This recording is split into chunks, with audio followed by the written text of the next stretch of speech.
The Space God Memoirs.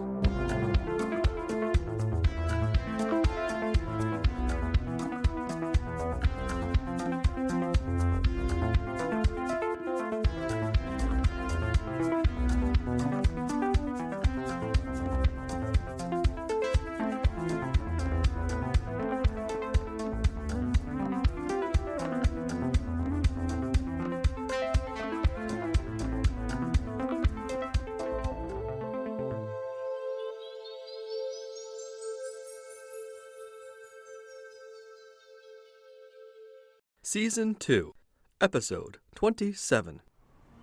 Before me was the vastness of the canyon that split the continent in two. Off to my left, the last remnants of the marsh spilled down the cliffside, where it touched upon several ledges before finally reaching the water at the chasm's bottom, some 1,000 or so feet below. The canyon filled the length of my vision, from left to right, twisting and turning before I could catch a glimpse of the end of it. Ahead loomed the opposite wall, hundreds of feet away, probably more than even the springy Jabir could jump in a single bound. I took a deep breath, enjoying the fresh air at last, the feeling of cool breeze upon my skin instead of hot, clingy dampness. I sat down near the edge, letting my sight linger on the jagged patterns of rock along the opposite wall, allowing my breath to grow regular and my mind to relax. I looked below to see two blue flarn fluttering along, maybe racing each other across the length of the canyon. One let out a raucous call, which echoed upward before dissipating into the sky. I felt good. For a moment, I forgot all about our mission, about the Vaer and the Nayar and their crazy conflict over my homeworld, and the fact that one of those factions was already starting to transform it into some nightmare realm. For a moment, I was fine.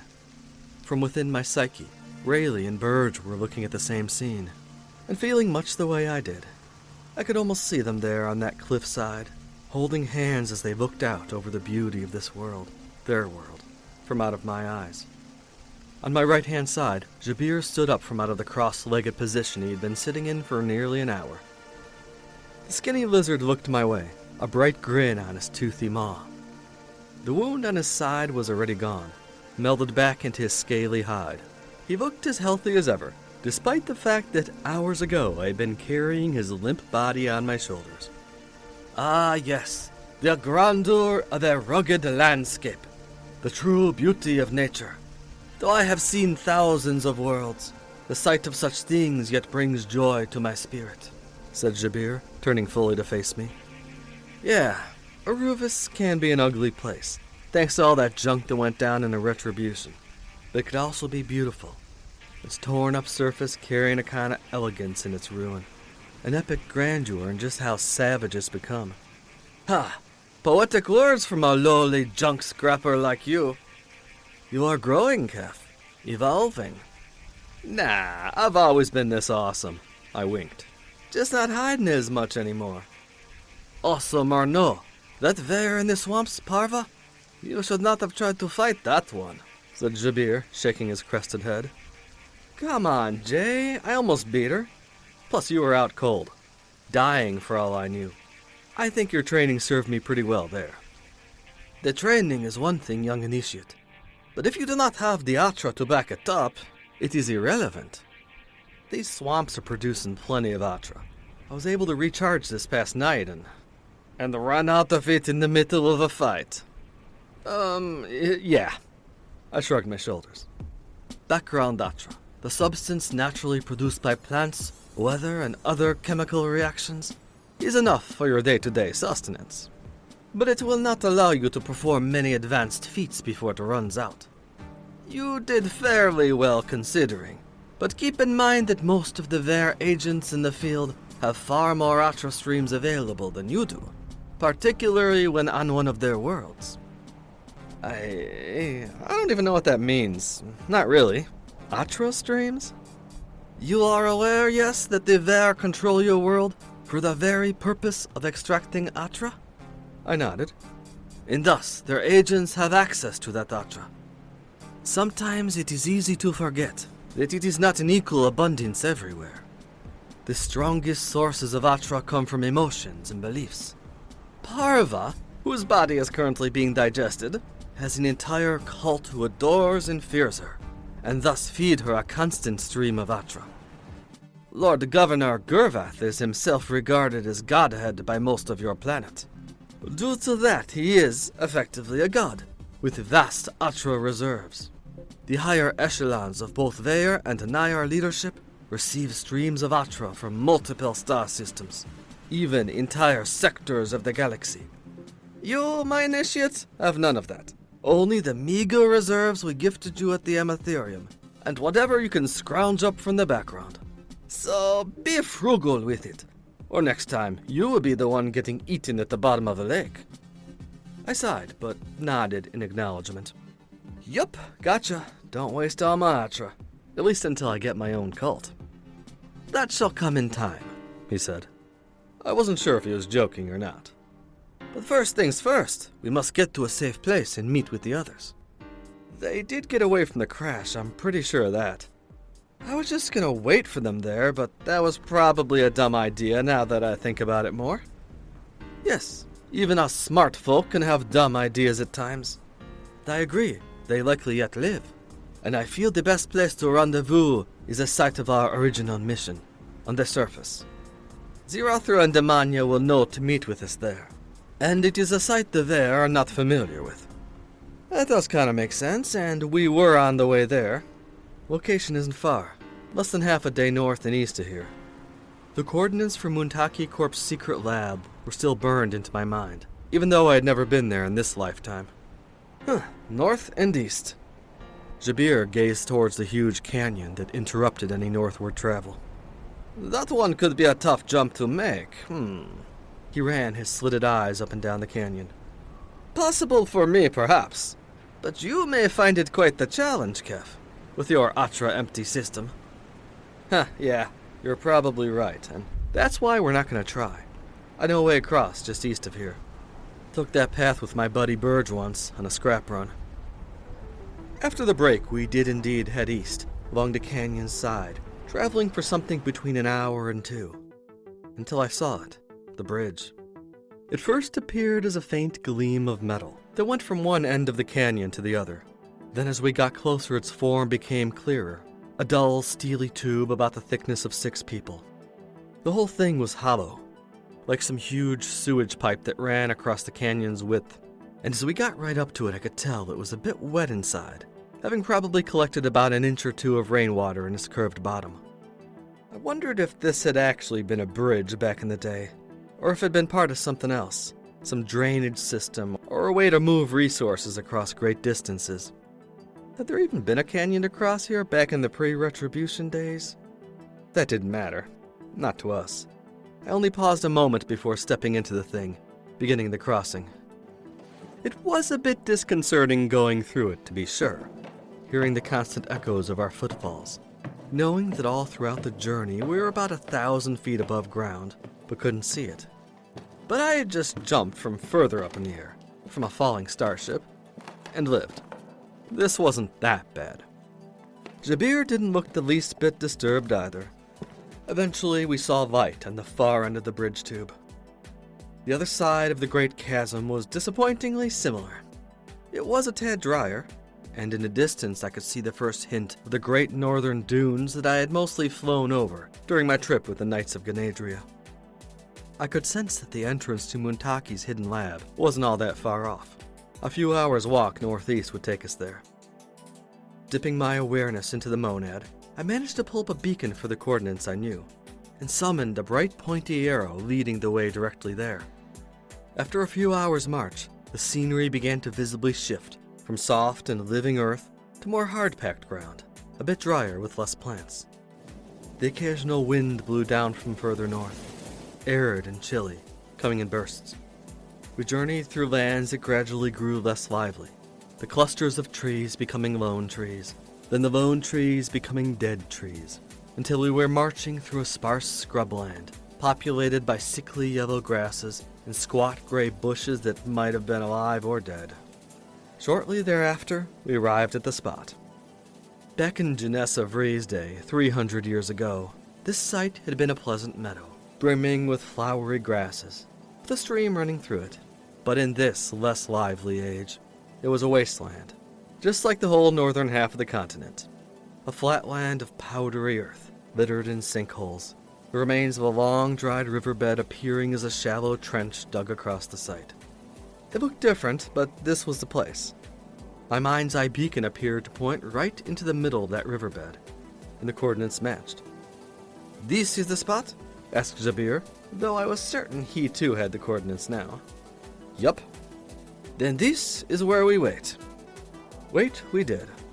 It felt like a long while, though I knew it wasn't. I kept peeking back, over the chasm and towards the marshes, expecting the Veer to show up at any moment. My hands would drift to my belt, to the single twist blade that sat sheathed there. Up in the distant skies, over Ganadria, some of the larger ships were still visible. Enormous sky titans with their muscular ridges and animal-like designs. But those were many miles away. It wasn't long before a familiar shape blinked into existence in the western skies. A silvery blue octahedron, spinning as it flew. Seconds later, it was right above us. It descended soundlessly and touched down on the ground. A circular hatch formed on the ship's surface. Within it stood Zirathra, her sky-blue flesh and cyan locks a welcoming sight. It felt oddly good to see her again, confirmed to be alive. Warmth spread from my chest to my face. Behind Z, I could see Damanya's bald yellow figure seated in the ship. I stepped towards the Octa, a bright smile forming on my lips. Zirathra didn't match it, but it was always hard to detect more than a fraction of a smile on those tiny lips of hers. "Oh, hi, Z," I said, giving her a wave. "You too, Damanya. Good to see you both made it out of there alive." "Indeed," said Zirathra. "The disaster of our crash could have been far worse. At least none of us were slain here, or remained in the Veer's custody. Though I admit our main concern was for the both of you, who did not manage to reach our escape vessel in time." I think we made it out pretty smoothly. That is, after I survived a leap from out of the fallen cube, snuck through miles of swampland, fought some Veer, and rescued... Jabir stepped between me and the ship's entry, cutting off my dumb bragging. "We shall update you on our side mission once we are in a safe place." Soon all four of us were within the 8-sided fighter ship, its pristine, shrine-like interior, feeling a bit cramped with so many folks inside. The door melted away behind us. The ship's interior lights turned on at a thought from Zirathra. Damanya sat back down on the ship's rear cot, and Jabir scooted in beside her. "So what's the plan?" I said to Z, who remained standing. "We're headed out of here, I'm guessing." Zirathra lowered her eyes, closing them quickly and then letting out a breath. "No, we are to continue our mission." "But we've already encountered the Veer. It's definitely been compromised. They know we're on this planet and are probably looking hard for us right now. Scrag, Z, they gotta be just behind us." "I know," she said with a short breath. "So, yeah, I think we could just come back and do this some other time. From what I gather, I'm the only one who actually knows exactly where the secret lab is, frequency-wise. So the Veer aren't gonna be finding it anytime soon. We can let things cool off here and return when they're not as on guard." "I understand that would seem like the most sensible choice. Yet the information given to me is that they are closer to discovering the location than we believed."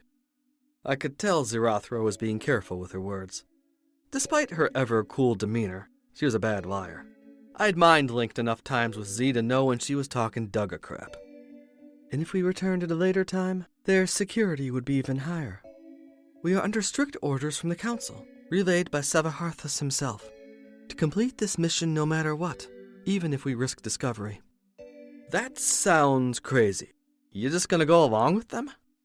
I eyed the two companions still seated, but neither had a thing to say. "They clearly have more information than we do on the matter," said Zirathra. Did she believe what she was saying?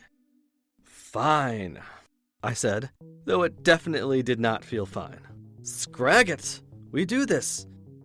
We go in, but we do it quick." I sat down in the pilot's seat and began establishing a link with the ship's computer mind. Soon I felt the familiar connection to it flowing through my body and thoughts. I directed the ship off the ground, then had it hover at that spot just above where my beacon pointed. Now I just gotta perform the shift. These Nyar ships can do that, right?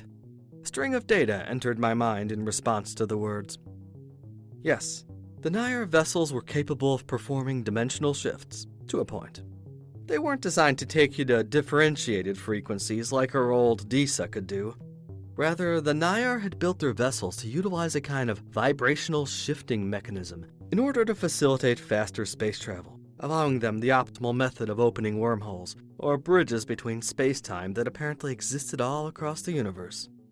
Specifically, I got the idea in my head that the Nyar craft were intentionally designed not to perform full-dimensional shifts, a feature they shared with the Vaer ones. Some vague thing to do with safety, or so the ship's mind informed me. Fine enough, but I also sensed that the Octa could do what I needed it to do, at least if I pushed it. I gave my companions a nod. Then I leaned back in my chair and let out a deep breath. I closed my eyes and pictured the familiar shift frequency number in my mind, 0.0023. I willed that number towards the ship. I felt a bit of resistance. Nyar pilots weren't supposed to just shift frequencies after all. It was unsafe. I could feel the ship's restrictions in front of me, like a wall of solid bricks, each one listing allowable things the craft could do. Shifting to the old sub-base was actually within the allowed frequencies of the computer mind. It was one of the places a ship went to while accelerating into its interstellar mode and loosening its grip on space-time. It was also a frequency commonly used by the Vaer for observation, a fact that had likely led to them discovering the Reuven's space program in the first place. So I pushed it through. I justified it to the ship, and the Octa's mind was convinced. I saw the familiar, gentle tearing of reality before me, the spinning colors and refracted lights, the whooshing sensation like a half-solid top was rotating around me. Then it happened.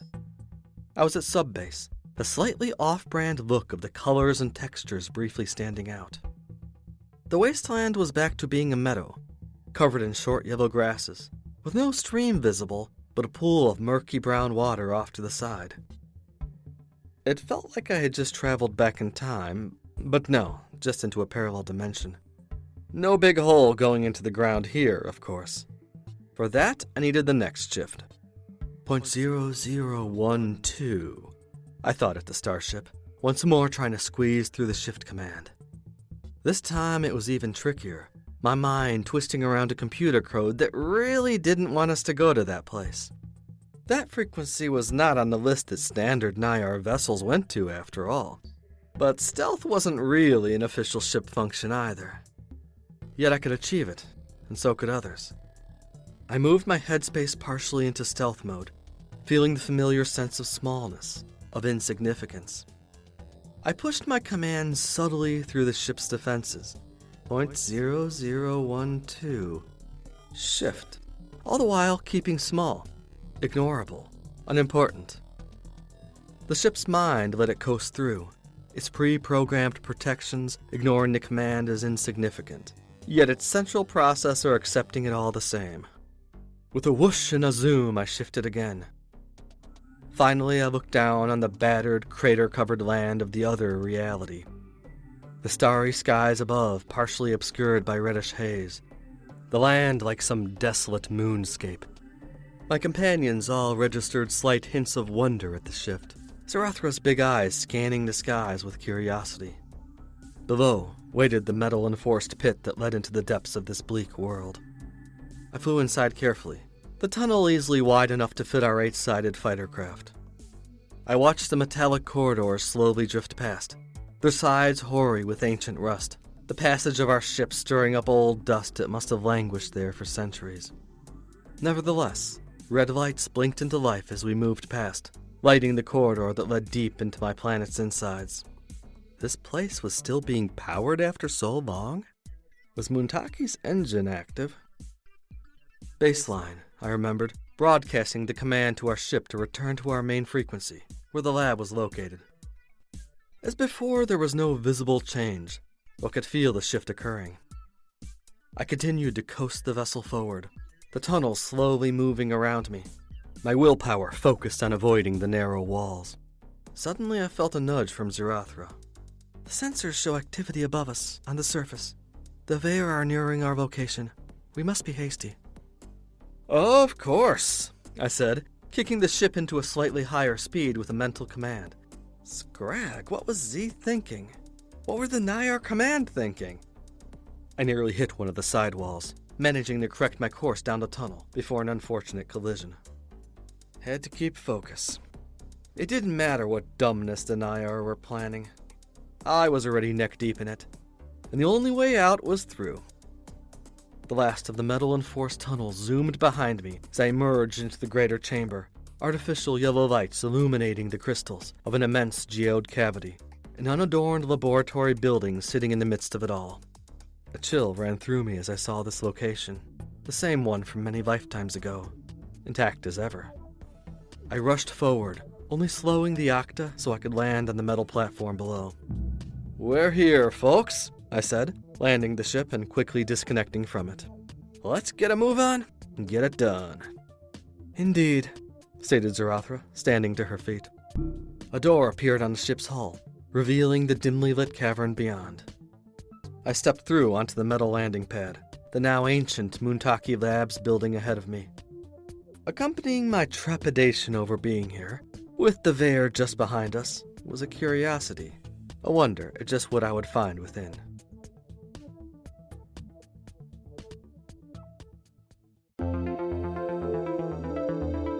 Thank you for listening to this episode of The Space God Memoirs. Space God is written, performed, and produced by A.M. Arctos. Original musical score by Alpha Colors. Various sound effects created by Industrial Strength Records Incorporated. Please support this podcast by following, rating, and sharing on your favorite social media site. For further info on Space God, its creator, and various other opinions, musings, and thoughts, go to www.spacegodmemoirs.com or follow me on Instagram, Twitter, or Facebook. If you enjoyed the Space God Memoirs, please consider supporting us by becoming a patron. Check out the Patreon link in our description to learn more.